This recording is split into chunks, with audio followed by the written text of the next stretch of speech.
கைவிட மாட்டார். உங்கள் துக்கம் சந்தோஷமாய் மாறும். உங்கள் கவலைகள் கண்ணீர் எல்லாம் மறைந்துவிடும். உங்கள் துக்கம் சந்தோஷமாய் மாறும். உங்கள் கவலைகள் கண்ணீர் எல்லாம்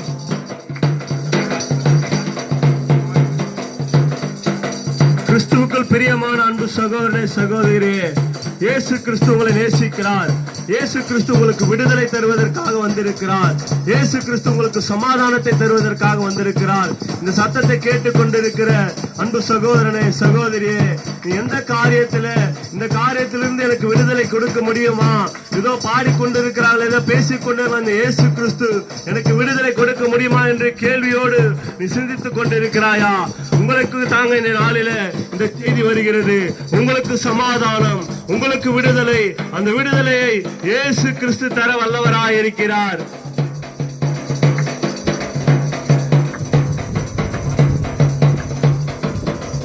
கடந்ததை நினைச்சு நீங்க கலங்காதீங்க. கடந்த காலத்துல நினைச்சு, கடந்து போன விஷயத்தை நினைச்சு கலங்கி கொண்டு இருக்கிறீங்களா? நீங்க கலங்காதீங்க.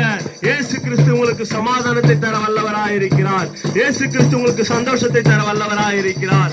அப்பேற்பட்ட சமாதானம், சந்தோஷத்தை எங்கள் வாழ்வில இதோ பேசிக் கொண்டிருக்கிற எங்கள் வாழ்வில செய்த அதே அற்புதத்தை, அதே சமாதானத்தை இயேசு கிறிஸ்து உங்கள் வாழ்விலும் தர வல்லவராய் இருக்கிறார். கடந்ததை நினைத்து கலங்காதே, நடந்ததை மறந்து விடு. கடந்ததை நினைத்து கலங்காதே, நடந்ததை மறந்து விடு. இயேசு புதியன செய்திடுவார், இன்றே நீ காண்பாய். இயேசு புதியன செய்திடுவார், உன் வாழ்வில் நீ காண்பாய். நிச்சயமா உன் வாழ்வில் நீ காண்பாய். உன் வாழ்வில் நீ காண்பாய். நிச்சயமாகவே விடுதலை தருவதற்கு இயேசு கிறிஸ்து வந்திருக்கிறாருங்க. இந்த சத்தத்தை கேட்டுக்கொண்டு இருக்கிற நீங்க யாரா இருந்தாலும் கடந்த காரியத்தை குறித்து கவலைப்படாதீங்க. நிச்சயமாகவே புது வாழ்க்கையை, எந்த காரியத்தில குறையப்பட்டு இருக்கிறீங்களோ, இந்த காரியத்தில் எனக்கு விடுதலை கிடைக்கவில்லை